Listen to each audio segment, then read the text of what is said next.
Thank you, Madam Speaker. Madam Speaker, I'd like to thank the Honourable Alvik Maraj for the question. Madam Speaker, over the years, the Ministry has been working with communities to form cooperatives, especially in the resource-based sector. Cooperatives obviously plays a vital role in empowering these rural communities, and in particular women and youth, and it also fulfills the government's vision of positioning the growth of the micro and small medium enterprises as a development as a backbone of the economy. Over the past 5 years, Madam Speaker, a total of 35 agro-based cooperatives have been registered and have been successfully operating. These cooperatives are in the following: the cassava, dalo, sugarcane, fruit, vegetables, cattle farming, prawn farming, fish farming, and dairy. In order to ensure, Madam Speaker, that the agro-based cooperatives have been registered, in order to ensure that the agro-based cooperatives are able to operate in a sustainable manner, the Ministry is working with the Ministry of Agriculture to provide additional advisory support and extension services to these cooperatives.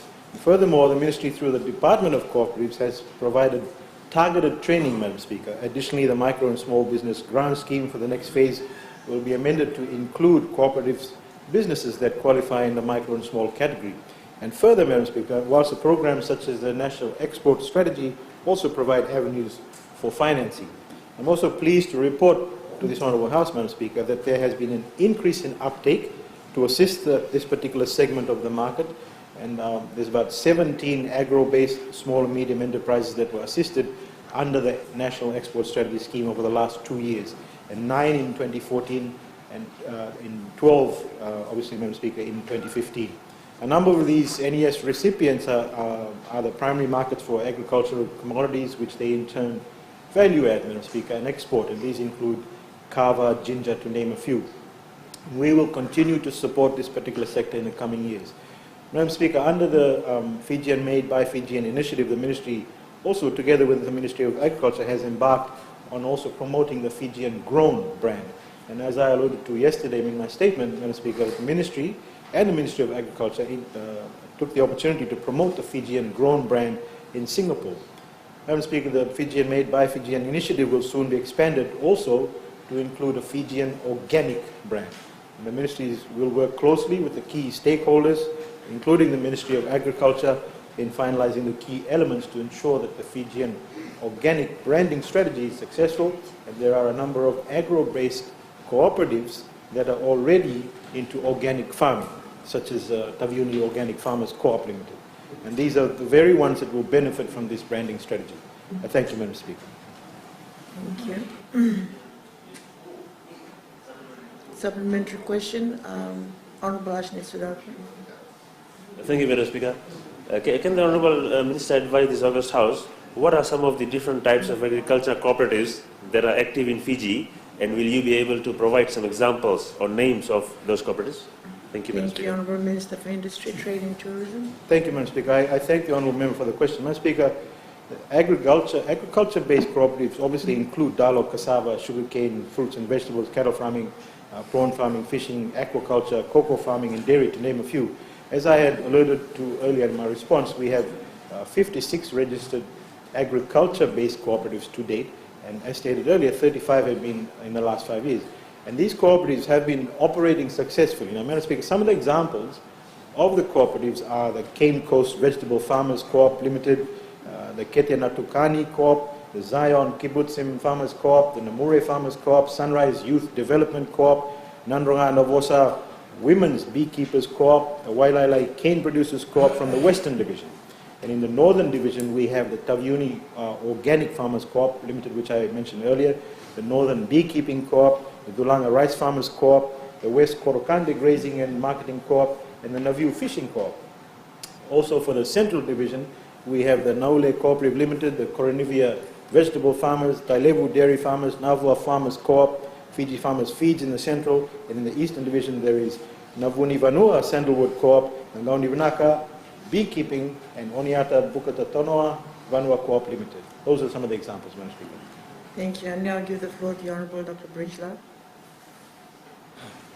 Thank you, Madam Speaker. Can the Minister please inform the House why is the cooperative model considered a good form of business for communities, especially in the rural areas? Thank you. Thank you, Honorable Minister. That's because the cooperatives are naturally a more sustainable form of business. One basically that is able to, you can plan for the longer term to avoid the pressures that come from the demand of immediate profits. Cooperatives really enable the grassroots community, Madam Speaker, to do business and make maximum economic use of the available resources or capacity. Where you see a single person in a community may not be able to do that business, but in a cooperative model, the like-minded persons in that particular community can pool their resources together to form a business. And they are relatively easy to form. The membership is open for everybody in the community who is able to provide some form of contribution. And liability also, Madam Speaker, is limited to the members and the amount of capital contribution that they make. And the surplus is obviously shared amongst the members. Simply put, cooperatives like other small enterprises are the best form of business that enables us to create a strong and resilient economy, as it allows basically for the development of the grassroots people, Madam Speaker. I thank you. Thank you. Supplementary question, Honorable Salaterano. Thank you, Madam Speaker. Can the Minister explain how the Ministry, or what is the Ministry doing in conjunction with the Ministry of Women to help the groups of women that participate in the Women's Expo be elevated to cooperative readiness level for export of their products, crafts, handicrafts overseas? Thank you, Madam Speaker. Thank you, Honorable Minister.